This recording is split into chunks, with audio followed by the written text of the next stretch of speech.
قبل المجادله بعد الحج وقبل المجادله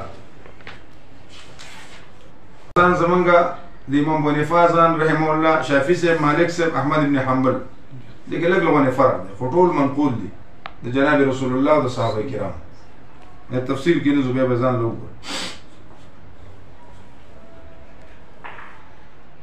سورة المنافقون ترتیبا د سورتونو د قرآن 63 نزول کې 104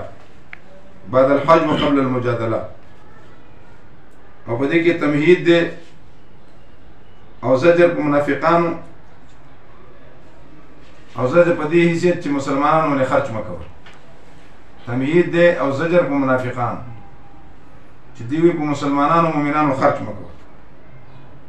او دوی د مدینې نه وباسئ او په دې کې ترغیب دی انفاق ته تاسو مسلمانانو ته وایئ چې تاسو په خپله خرچ کوئ چې د منافقانو ته محتاج نه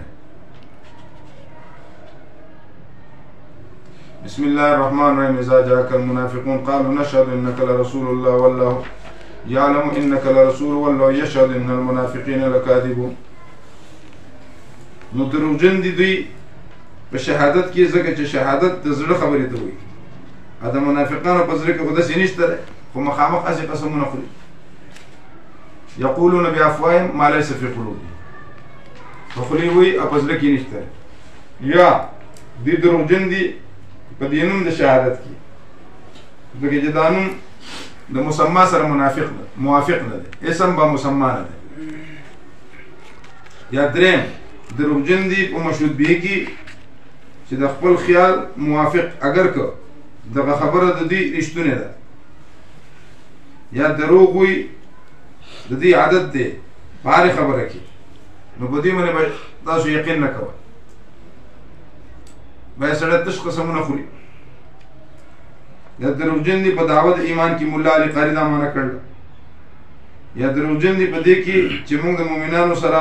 په سر باندې څه نه دي ویلي بلکې دوی ویلي دي هم الذین یقولون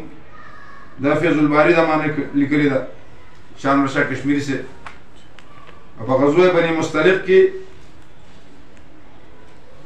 یو مهاجر په انصاري باندې گزار کړو نو عبدالله ابن ابی ابن سلول وی چې دا عجیبه خلق دی سمینه کلبک اکلک سپیری سورب شو مزبطا حملی کړي په دې خرچه مکو همون که واپس شو دی به ذلیل کو نو زید بن ارقم دا خبر جناب رسول الله ته ویل نو د بعضې مسلانو د سفارش د وجې نبي علیه السلام ته التفات ونه کړ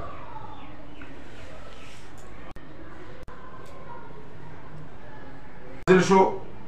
نو نبي علیه السلام وی د زید باره کې وی چې دا غلام چې دی ان الله قد صدقک یا غلام الله ستا تایید وکړو تصدیق وکړو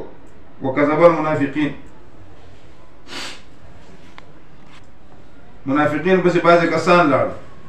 چې د توبې دپاره نبي علیه السلام ته راشي هغې د تکبر نه سر کوک ویوي چې زه خپله اوښه ګورم که زه به ده پسې ګرځم د هغه زوی د عبدالله د نبي علیه السلام خاص شاګرد دی یا رسول الله ما ته حکم وکړئ دا پلار مړ کړي نو نبي علیه السلام یې نه ځکه دغه وخت کې دی خو داسې ښکاره نه و که نه بیا نبي علیه السلام یې خپلې مړه کړې نو دا هغه قصې ته اشاره کوي اذا جاءك المنافقون اتخذوا ايمانهم جنة فصدوا عن سبيل الله انهم ساء ما كانوا يعملون ذلك بانهم امنوا ثم كفروا فتبع على قلوبهم فهم لا يفقهون واذا رايتم تعجبك اجسامهم داسې کوي فون به درکوي چې دا خو سم سنډاګان دي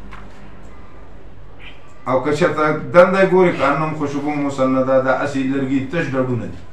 د ایمان کړنګ پکې نشته ویحسبون کل صیحة علیهم او هر اواز چې کېږي که نه دوی وایي چې بس موږ مړ شو هم العدو فحذرهم دا دشمنان دغه دي حرامیان د لستوڼي ماران چې فایدې به دنه اخلي منځ کې به مقاصد نه وي دا دشمنان دي قاتلهم الله انا یوفکون